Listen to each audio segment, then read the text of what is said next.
my maternal grandparents, my mother's biological mother, and my mother's adopted father, both of whom were racist.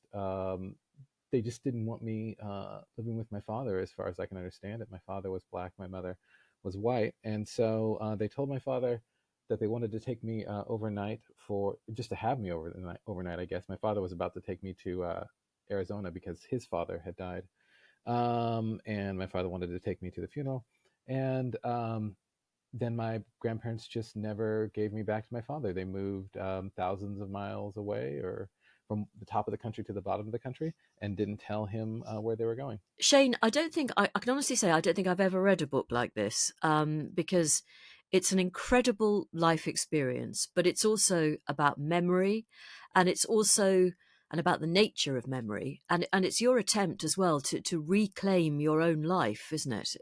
Am I on the right track? Yeah.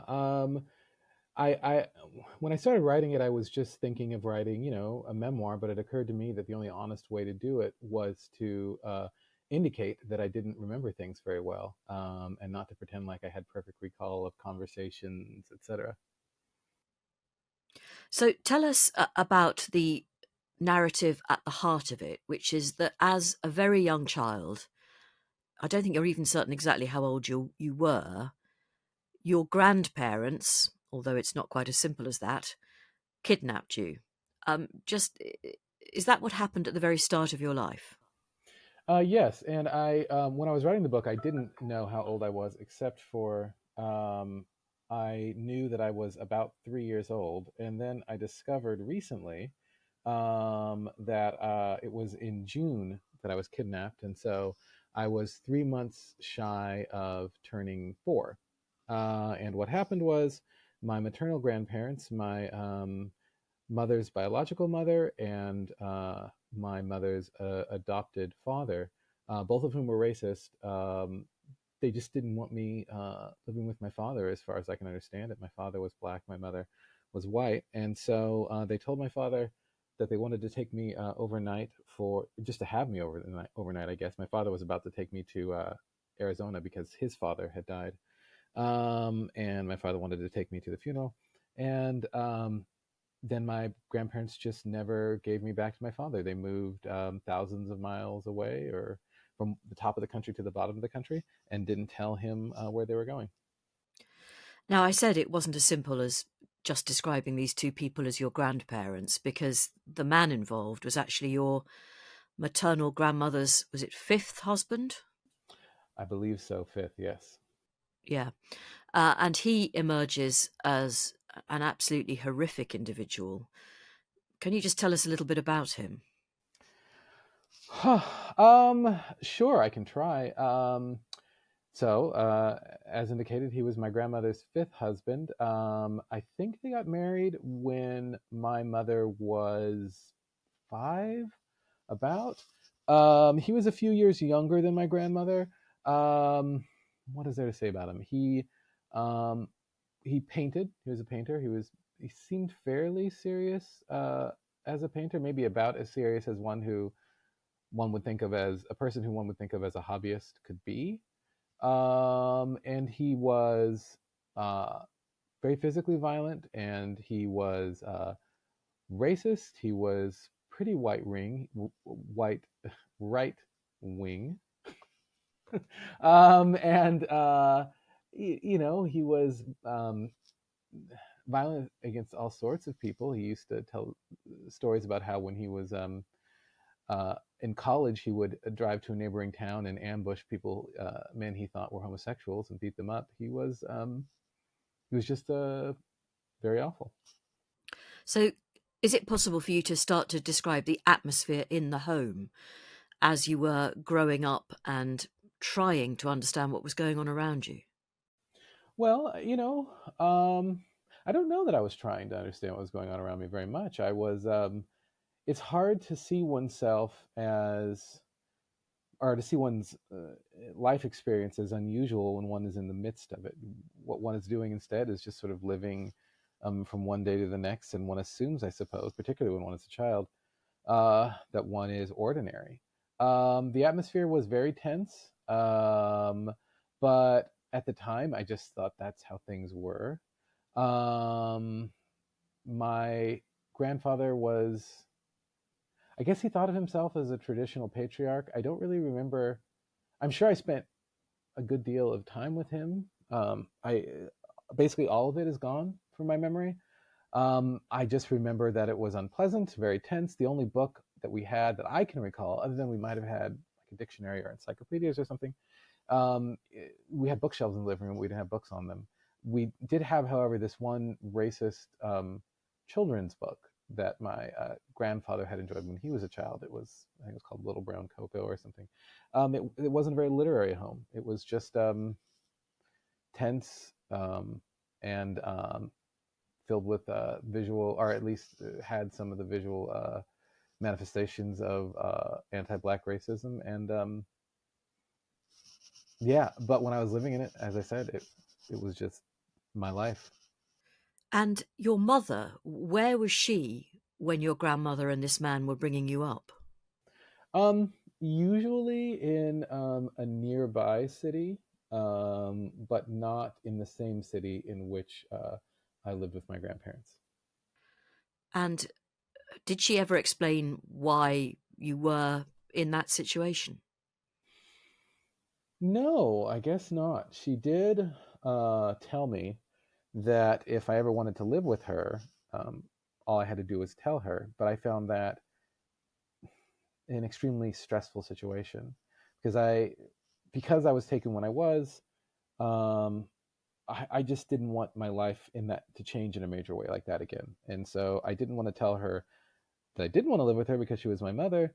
Um, it was, but I didn't want to leave. It was, yeah, it was a really kind of awful atmosphere. So, your father was black, as you've told us. Were there any other people around you who were black? Were you allowed to have black friends? Did you go to school with other black children? I think that there must have been. I recall two other black children in the elementary school I attended in Texas. There probably were more. If there were more, though, I don't remember them at all. One was a girl in my same grade, and one was a boy. I think a few years older. I didn't have black friends. There just weren't other black kids around. But I briefly had a black friend when I was, might have been a teenager, just beginning to be a teenager in California after we left Texas. But my grandparents were not happy about that.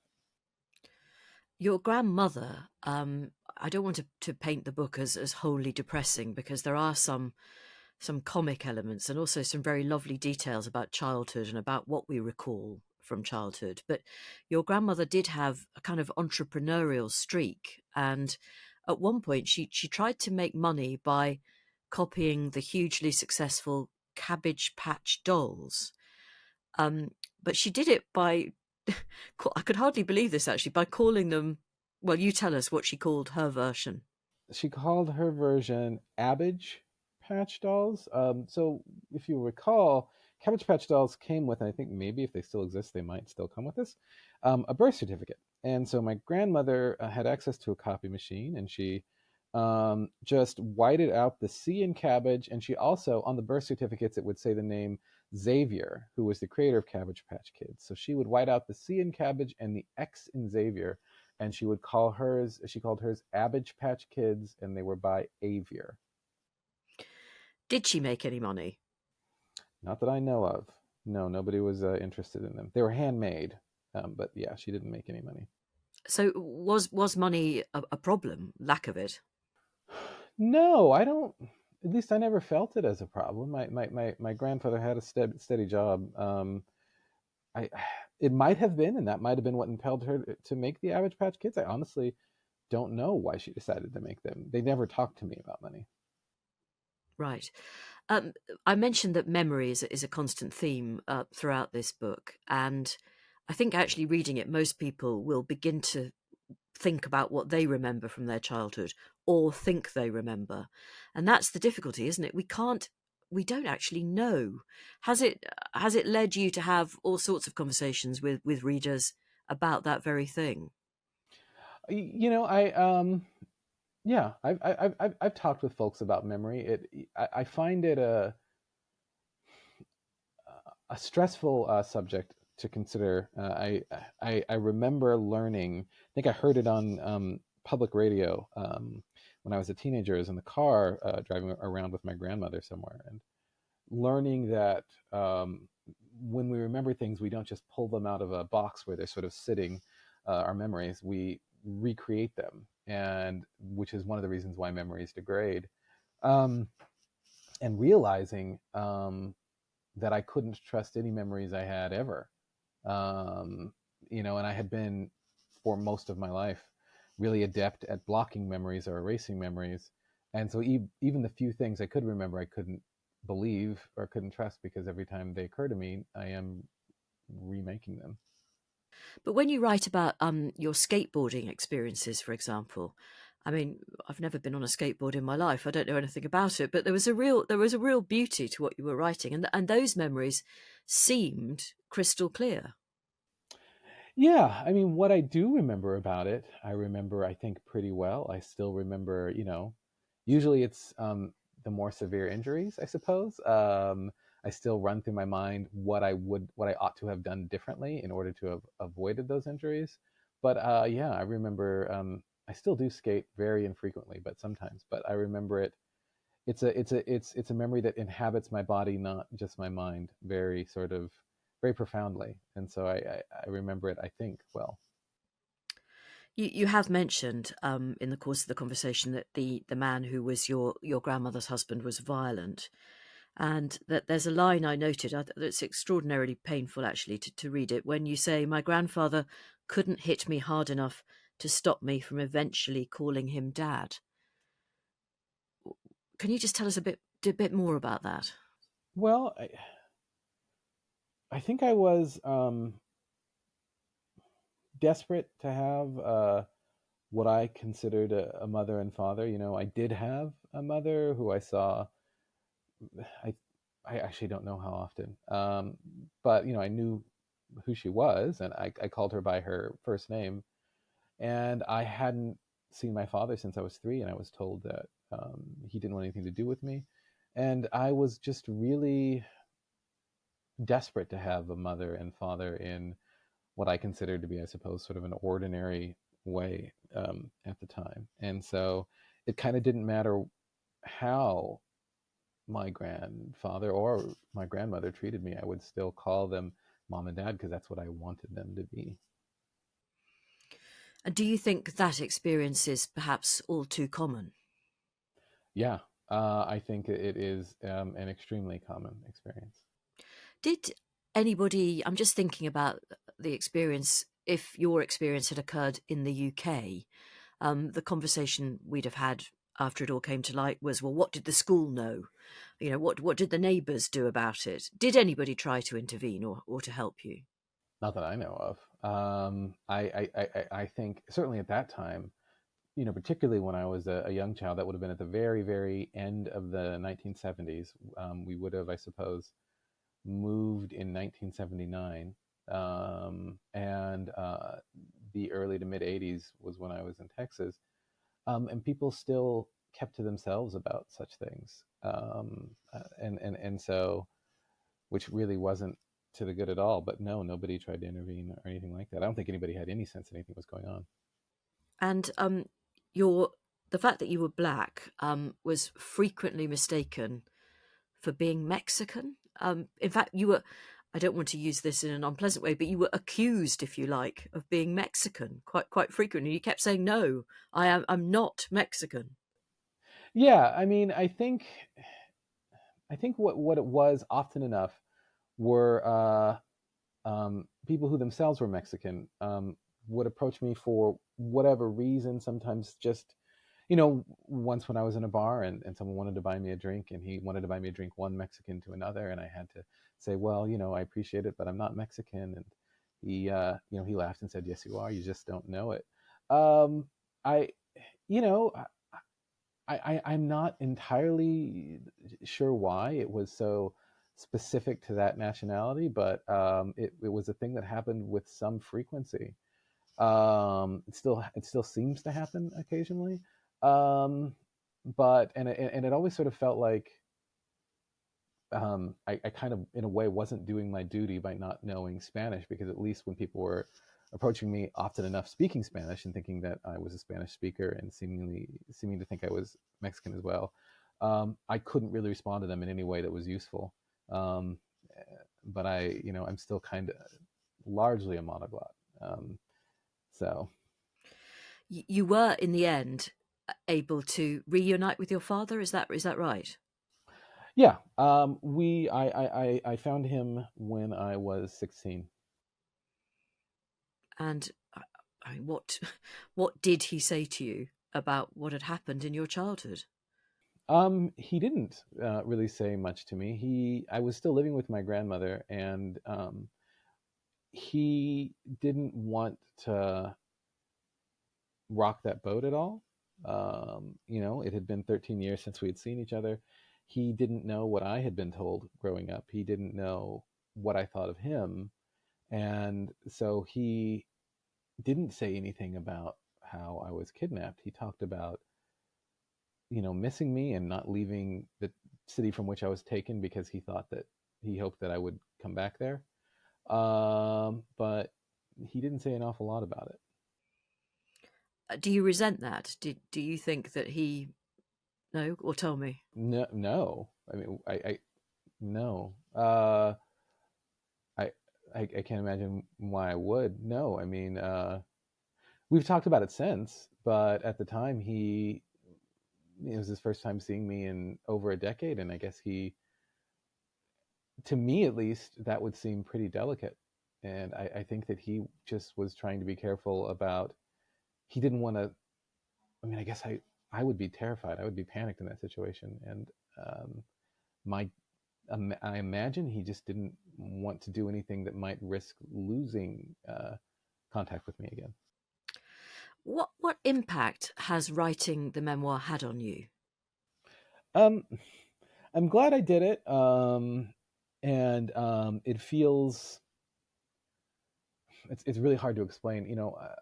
I love tremendously writing poetry, and I've written a good number of books of poems. But there is something about writing a book of prose that feels, it's just a different kind of hmm, a different kind of thing, a different kind of writing. It's a big, thick, relative to a book of poetry. It's a big, thick book. Um, and so there are ways in which I know books of poetry are proper books, and I hate that I feel this way, but there's a way in which it feels like, oh, this is a proper book. It's 200 something words long, and so I feel good about having done it, but I also found sort of digging into all of this stuff again really depressing. Um, yeah. I mean, I suppose I wonder whether you would advise anyone whose own childhood had been as imperfect as your own and as challenging as your own to write about it, or might there be circumstances in which you're better leaving it alone?